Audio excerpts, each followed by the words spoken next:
When it's time for memorizing verses in your children's program, do you ever get the feeling that your students are bored? Do the other teachers act like they just want to get it over with? Maybe you need to shake it up with a fresh new game to make memorizing verses fun. In this video, I'll share our top 10 games for teaching and reviewing Bible verses. Stick around till the end for 3 bonus ideas that are great for younger kids. Let's dive in. We've got 2 types of games, repetition games and review games. Repetition games are great for keeping things interesting while your students are learning a new verse. They make them say the verse over and over again until it's stuck in their heads and they're having fun while doing it. Review games are good for reviewing what the kids have already learned. At the end of the semester, try playing a review game to see how much they remember. Then you'll know what to improve for next semester. Okay, so let's talk about our favorite repetition games first. Our first game is erase or hide a word. You'll need to display a verse somewhere for the kids to see. A whiteboard, blackboard, poster board, or PowerPoint slides work well. Next, say the verse together with the kids. After every repetition, you'll erase or cover up a new word. You can even let the kids pick which word to cover up next to get some audience interaction. Keep going until all the words are gone. Our second game is clap the missing word. You'll need to display the verse for everyone to see and read it together a few times until they're familiar with it. Next, pick a brave volunteer to turn around and close their eyes. You will silently pick a word from the verse visual. When everyone recites the verse, they will clap instead of saying that word, and the volunteer has to guess which word was missing. Play as many rounds as you would like. Our third game is volume control. You'll need an object to represent the volume bar. Something long like a ruler or a pool noodle works well. When the bar is in the middle, everyone will say the verse normally. When it's high, everyone will say it loudly. When it's low, everyone will whisper. You can call up different volunteers to help you with the volume bar.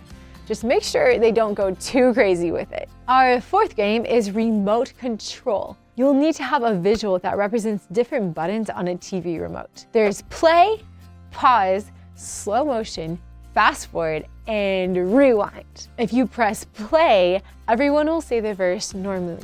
If you press pause, everyone will freeze until play is pressed again. Now, slow motion means everyone will say it slowly, but fast forward means everyone will say it quickly. Rewind means they have to start the verse from the very beginning again.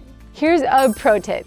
If you let volunteers come up to control the remote, give them a limit on how many times they can press rewind, or else the game could go on forever. Our fifth game is actions and poses. You'll need a bag with slips of paper in it. On the papers, write down different actions or poses that all the kids can do while reciting the verses. Some options could be having them stand on one foot, doing jumping jacks, pose like a tree, spin around, or pat their head. You can ask volunteers to come out and draw papers and lead the group in reciting the verse while doing the action or pose. Our sixth game is hot and cold. You'll need an object that can be hidden in a room like this, and 2 volunteers from the audience. The first volunteer will be the seeker.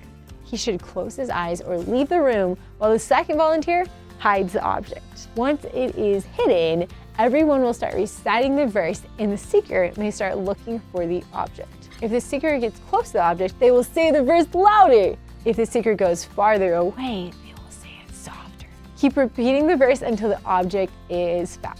Now, let's talk about review games. Most of these have an element of competition, so you can provide the prizes for the winning team if you like, or just let them have a round of applause. The first game is dice roll. You'll need a chart numbered 1 to 6 or 2 to 12, depending on how many dice you use. Match each number with a verse reference that your students have been learning. Next, split the audience into 2 teams.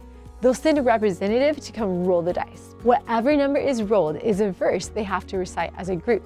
That number will also be the number of points their team earns if they recite the verse correctly. Set a time limit and keep track of points they earn. The team with the most points at the end wins. The second game is tic-tac-toe. You'll need a classic tic-tac-toe grid for everyone to see. In each spot on the grid, write the reference of a verse your students have been learning. Next, split the audience into 2 teams and have each team send up a representative to play tic-tac-toe. If a team wants to mark a spot on the grid, they must first recite the verse that is in that spot. Take turns playing until there is a winner or a tie. The third game is fill up cups. You'll need 2 empty jars, preferably transparent. You'll also need cups of water that have verse references written on the outside. The cups that contain more water will have harder verses, and the cups with less water will be easier. To play, first split the audience into 2 teams. They will take turns picking cups and reciting the verses written on them. If they get that right, they get to fill up their team's jar with that cup of water. The team that fills their jar first wins. The fourth game is Verse Jeopardy! You'll need to make a Jeopardy-style game board for this. You can do it by writing everything on slips of paper and taping them to a board, or you can do it digitally. There's a link below to a website that lets you make your own custom Jeopardy boards. To set up, write the references of the verses your students have been memorizing across the top of the board to make the categories. The points on the board will contain questions or tasks the players have to complete. The lower points will be easier and the higher points will be harder. For example, for 100 points, the team has to complete the verse by filling in the blanks. But for 200 points, they have to find the verse in the Bible. For 300 points, they have to explain the verse's meaning. And for 400 points, they have to recite the full verse. Feel free to customize the task according to your students' knowledge and abilities. To play, you need to split your students into 2 or more teams. You could have them decide as a team which points to go for and collaborate to decide their answers. Or arrange the team players by age and have them go one at a time. Whichever team has the most points at the end wins. If your students have been working hard to learn their verses, they will have a lot of fun playing these review games. For your younger students, it might be a little bit harder for them to memorize and recite verses, but it is not impossible. So here are 3 ideas we recommend to help little kids. First, try putting the verse to music.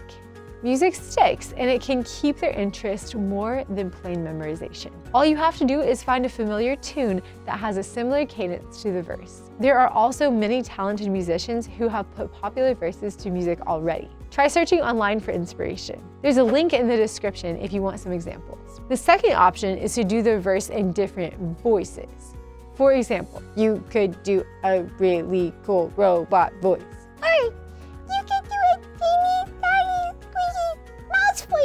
Or you could do a really cold, freezing voice. With voices, you're able to repeat the memory verse over and over while keeping it interesting at the same time. Let the kids give suggestions on what voices to do next, and you'll see them enthusiastically join in. The third option is playing crazy stand-ups. In this game, you'll say an attribute that multiple kids might have in common. Everyone who matches it has to stand up and say the verse. For example, stand up if you're wearing blue and say the verse. Or stand up if you have a pet at home. Or stand up if you are 6 years old. This game is great for grabbing attention because the kids like to see if they have what you said. When you use a rotation of all these games, the kids will have so much fun learning the memory verses. Just keep in mind that the key for best results in the end is lots of repetition and to say it clearly, or else they'll change the words in their head. If you need a refresher on what else to do to teach memory verses well,